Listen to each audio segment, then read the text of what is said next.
Hi friends, welcome back to my channel tech with Prem in Kannada.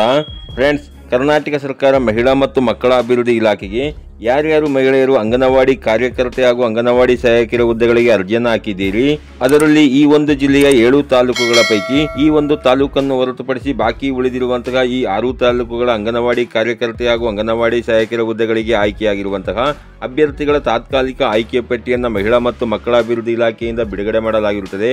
ಈ ಆಯ್ಕೆಯಾದ ಅಭ್ಯರ್ಥಿಗಳ ತಾತ್ಕಾಲಿಕ ಆಯ್ಕೆಯ ಪಟ್ಟಿಯ ಬಗ್ಗೆ ಆಕ್ಷೇಪಣೆಗಳಿದ್ದಲ್ಲಿ ಆಕ್ಷೇಪಣೆಗೆ ಅರ್ಜಿ ಸಲ್ಲಿಕೆಗೆ ಇಲಾಖೆಯಿಂದ ಅವಕಾಶನ ಮಾಡಿಕೊಟ್ಟಿರುತ್ತಾರೆ. ನಾನು ಈ ವಿಡಿಯೋದಲ್ಲಿ ನಿಮಗೆ ಯಾವೊಂದು ಜಿಲ್ಲೆಯ ಯಾವ ತಾಲೂಕುಗಳ ಅಂಗನವಾಡಿ ಕಾರ್ಯಕರ್ತೆ ಹಾಗೂ ಅಂಗನವಾಡಿ ಸಹಾಯಕಿಯರ ಹುದ್ದೆಗಳ ತಾತ್ಕಾಲಿಕ ಆಯ್ಕೆ ಪಟ್ಟಿಯನ್ನು ಬಿಡುಗಡೆ ಮಾಡಲಾಗಿದೆ ಎನ್ನುವ ಸಂಪೂರ್ಣವಾದ ಒಂದು ಮಾಹಿತಿಯನ್ನು ನಾನು ಈ ವಿಡಿಯೋದಲ್ಲಿ ನಿಮಗೆ ತಿಳಿಸ್ಕೊಡ್ತೇನೆ.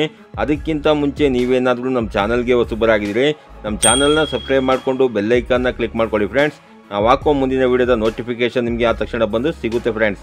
ಹೌದು ಫ್ರೆಂಡ್ಸ್, ಯಾರ್ಯಾರು ಕರ್ನಾಟಕ ಸರ್ಕಾರ ಮಹಿಳಾ ಮತ್ತು ಮಕ್ಕಳ ಅಭಿವೃದ್ಧಿ ಇಲಾಖೆಗೆ ಅಂಗನವಾಡಿ ಕಾರ್ಯಕರ್ತೆ ಹಾಗೂ ಅಂಗನವಾಡಿ ಸಹಾಯಕಿಯರ ಹುದ್ದೆಗಳಿಗೆ ನೀವು ಅರ್ಜಿಯನ್ನು ಹಾಕಿದ್ದೀರಿ, ಅದರಲ್ಲಿ ಶಿವಮೊಗ್ಗ ಜಿಲ್ಲೆಯ ಮಹಿಳಾ ಮತ್ತು ಮಕ್ಕಳ ಅಭಿವೃದ್ಧಿ ಇಲಾಖೆಯ ಭದ್ರಾವತಿ ತಾಲೂಕನ್ನು ಹೊರತುಪಡಿಸಿ ಉಳಿದ 6 ತಾಲೂಕುಗಳಲ್ಲಿ ಖಾಲಿ ಇರುವಂತಹ ಅಂತಂದ್ರೆ ಸಾಗರ, ಹೊಸನಗರ, ಶಿಕಾರಿಪುರ, ಶಿವಮೊಗ್ಗ, ಸೊರಬ, ತೀರ್ಥಹಳ್ಳಿ ತಾಲೂಕುಗಳಲ್ಲಿ ಖಾಲಿ ಇದ್ದಂತಹ 116 ಅಂಗನವಾಡಿ ಕಾರ್ಯಕರ್ತೆ ಮತ್ತು 360 ಅಂಗನವಾಡಿ ಸಹಾಯಕಿಯರ ಹುದ್ದೆಗಳಿಗೆ ಪರಿಷ್ಕೃತ ತಾತ್ಕಾಲಿಕ ಆಯ್ಕೆ ಪಟ್ಟಿಯನ್ನು ಸಂಬಂಧಿಸಿದ ಅಂಗನವಾಡಿ ಕೇಂದ್ರ, ಗ್ರಾಮ ಪಂಚಾಯಿತಿ, ಪುರಸಭೆ, ನಗರಸಭೆ ಹಾಗೂ ಮಹಾನಗರ ಪಾಲಿಕೆಯ ಸೂಚನಾ ಫಲಕಗಳಲ್ಲಿ ಪ್ರಕಟಿಸಲಾಗಿರುತ್ತದೆ.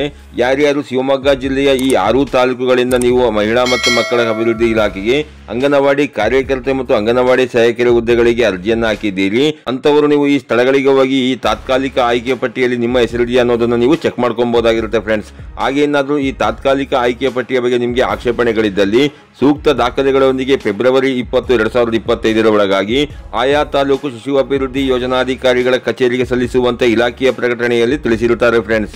ಹಾಗೇನೆ ರಾಜ್ಯದ ಬೇರೆ ಜಿಲ್ಲೆಗಳ ಅಂಗನವಾಡಿ ಕಾರ್ಯಕರ್ತೆ ಹಾಗೂ ಅಂಗನವಾಡಿ ಸಹಾಯಕಿಯರ ಹುದ್ದೆಗಳ ತಾತ್ಕಾಲಿಕ ಆಯ್ಕೆ ಪಟ್ಟಿಯನ್ನ ಇದೇ ತಿಂಗಳು ಬಿಡುಗಡೆ ಮಾಡುವ ಸಾಧ್ಯತೆ ಇರುತ್ತದೆ. ಇದರ ಬಗ್ಗೆ ನಮಗೆ ನೋಟಿಫಿಕೇಶನ್ ಸಿಕ್ಕ ತಕ್ಷಣ ಖಂಡಿತ ನಾನು ನಿಮಗೆ ವಿಡಿಯೋ ಅಪ್ಲೋಡ್ ಮಾಡಿ ಮಾಹಿತಿಯನ್ನು ಕೊಡ್ತೇನೆ ಫ್ರೆಂಡ್ಸ್. ಹಾಗೇನೆ ಇದರ ಬಗ್ಗೆ 15/2/2025 ಪತ್ರಿಕೆಯಲ್ಲಿ ಬಂದಿರುವಂತಹ ಪತ್ರಿಕಾ ವರದಿಯನ್ನು ಸಹ ನೀವು ಇಲ್ಲಿ ನೋಡ್ತಾ ಇರಬಹುದು ಫ್ರೆಂಡ್ಸ್. ಈ ರೀತಿಯ ಒಂದು ಸಣ್ಣ ಮಾಹಿತಿ ಇತ್ತು, ಈ ಮಾಹಿತಿನ ನಾನು ನಿಮಗೆ ತಿಳಿಸ್ಕೊಟ್ಟಿದ್ದೀನಿ. ಈ ಮಾಹಿತಿ ನಿಮಗೆ ಉಪಯುಕ್ತ ಅನಿಸಿದ್ರೆ ವಿಡಿಯೋಗೆ ಒಂದು ಲೈಕ್ ಮಾಡಿ, ಕಮೆಂಟ್ ಮಾಡಿ, ಶೇರ್ ಮಾಡಿ. ಹಾಗೇನೆ ನಮ್ಮ ಚಾನಲ್ಗೆ ಹೊಸಬರಾಗಿದ್ರೆ ನಮ್ಮ ಚಾನಲ್ನ ಸಬ್ಸ್ಕ್ರೈಬ್ ಮಾಡಿಕೊಂಡು ಬೆಲ್ ಐಕಾನ್ನ ಕ್ಲಿಕ್ ಮಾಡ್ಕೊಳ್ಳಿ ಫ್ರೆಂಡ್ಸ್. ನಾವು ಹಾಕೋ ಮುಂದಿನ ವಿಡಿಯೋದ ನೋಟಿಫಿಕೇಶನ್ ನಿಮಗೆ ಆ ತಕ್ಷಣ ಬಂದು ಸಿಗುತ್ತೆ ಫ್ರೆಂಡ್ಸ್.